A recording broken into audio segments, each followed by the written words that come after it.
साबका मंत्री और बीजेपी के सीनियर लीडर जुल्फकार चौधरी इस वक्त हमारे साथ हैं। चौधरी साहब, एक नई पिछले कुछ दिनों से लगातार जो है नेशनल लॉ यूनिवर्सिटी को लेकर डिमांड पीर पंजाल खिता से भी, चिनाब वैली से भी और जम्मू से भी, क्या कहते हैं आप, किस हद से जरूरी है पीर पंजाल खिता? देखिए, नेशनल लॉ यूनिवर्सिटी जो है वो हमारा हक है, अधिकार है, क्योंकि हम एक बॉर्डर के रहने वाले लोग हैं।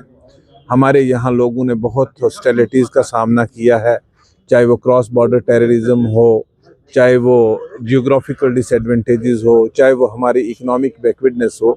ये सारी चीज़ें मद्देनज़र रखते हुए आज जो नेशनल लॉ यूनिवर्सिटी बन रही है, हमारी डिमांड है, cutting across all the party political lines, कि ये जो नेशनल लॉ यूनिवर्सिटी है ये खित्ता पीर पंजाल में बने और खित्ता पीर पंजाल के लोगों को इसका एडवांटेज मिले।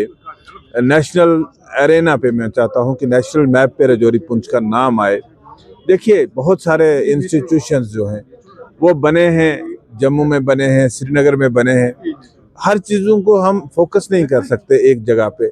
आप अगर मध्य प्रदेश की बात करो तो 4 रीजन हैं और चारों रीजन में अगर एक चीज़ एक रीजन में बनती, दूसरी चीज़ दूसरे रीजन में बनती है। लेकिन बदकिस्मती से कश्मीर वर्सेस जम्मू बताया जाता है। मैं कल भी बात कर रहा था कि कश्मीर वर्सेस जम्मू नहीं है। अगर कहीं डिस्पैरिटी है तो that disparity is with the end, Jammu and Kashmir, and unfortunately we are end, हम एंड में हैं और एंड की वजह से हमें बहुत कठिनाइयों का सामना करना पड़ रहा है।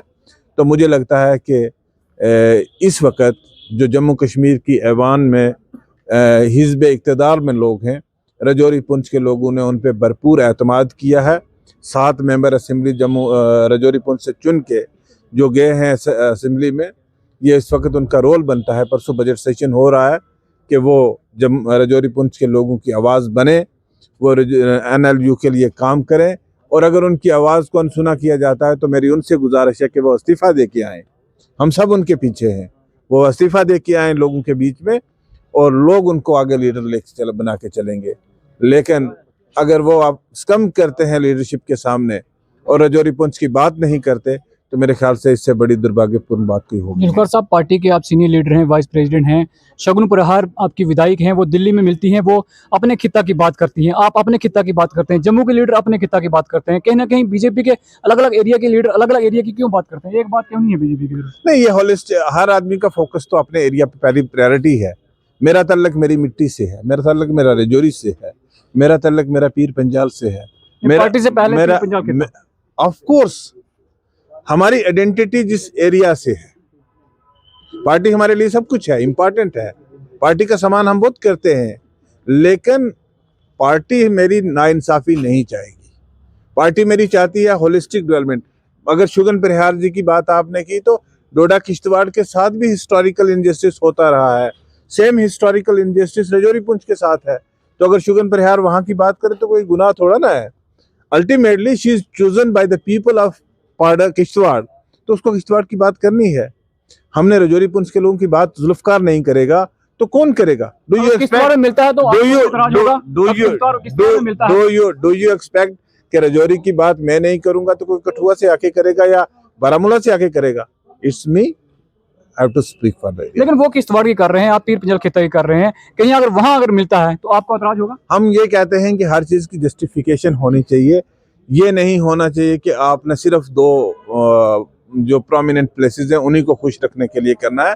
आपको जम्मू कश्मीर की होलिस्टिक डेवलपमेंट के लिए चलना है। असेंबली सेशन शुरू होने जा रहा है। पिछले असेंबली सेशन में भी काफी उम्मीदें थी कि जो सरकार ने वायदे किए हैं वो पूरे होंगे। क्या उम्मीदें हैं इस बार? क्या कुछ नया करने जा रही है उमर सरकार? मेरे ख्याल से हम अगर इस साल की बजट स्पीच से पहले उमर साहब अपने पिछले साल की जो बजट स्पीच है उसका बता दें कि उसकी इम्प्लीमेंटेशन कितने % हुई है, तो हम मान जाएंगे। मुझे नहीं लगता कि उनने जो पिछले बजट में वादे किए, मैं उनके मैनिफेस्टो की बात नहीं करूंगा, मैं उनके रोजगार देने की बात नहीं करूंगा। जो 1 लाख नौकरियां उन्होंने देनी चाहिए थी, अभी तक 1.25 लाख 1.5 लाख हो जानी चाहिए थी, जो नहीं हुई। मैं उसकी बात नहीं करूंगा कि उन्होंने गैस सिलेंडर लोगों को फ्री देने थे, नहीं दिए। मैं उसकी बात भी नहीं करूंगा कि उन्होंने बिजली के यूनिट्स फ्री देने थे, 200 फ्री बिजली देनी थी, वो नहीं दी। लोगों को स्मार्ट मीटर जरूर उन्होंने दिए हैं, ये उनका तोहफा है। लोगों को पानी का बिल नहीं आता था, अब पानी का बिल भी जाता है, चाहे पानी आए या ना आए। पहले लोगों को कम बिजली का बिल आता था, अब ज्यादा आता है। मैं उन बातों पे नहीं जाना चाहता, लेकिन मैं ये बात जरूर कहना चाहूंगा कि उमर साहब ने मैनिफेस्टो को छोड़िए, जो 25 में उन्होंने बजट स्पीच दी थी, उसमें जो उन्होंने वादे किए थे जम्मू कश्मीर के लोगों के साथ, वो कितने % इम्प्लीमेंट किए?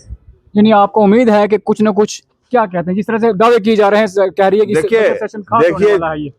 किसी भी as a citizen of the this area, हम पीपल फ्रेंडली बजट की अपेक्षा करते हैं, उम्मीद रखते हैं कि एक पीपल फ्रेंडली बजट आएगा, लेकिन इस सरकार से उम्मीदें कम ही रखी जाएं तो ज़्यादा अच्छी बात है, क्योंकि इनके ये आज तक अपने वादों पे कभी पूरे नहीं उतरे। बहुत बहुत शुक्रिया। सरकार से उम्मीदें कम रखी जाएं तो बेहतर होगा, ये कहना है पूर्व मंत्री जुल्फकार चौधरी का। इनका ये कहना है कि नेशनल लॉ यूनिवर्सिटी किसी भी हालत में पीर पंजाल खिताब में ही खुलनी चाहिए, क्योंकि ये हमारा हक है और इसे हम लेके रहेंगे। न्यूज़ 18 के लिए राजौरी से शक्ति शर्मा।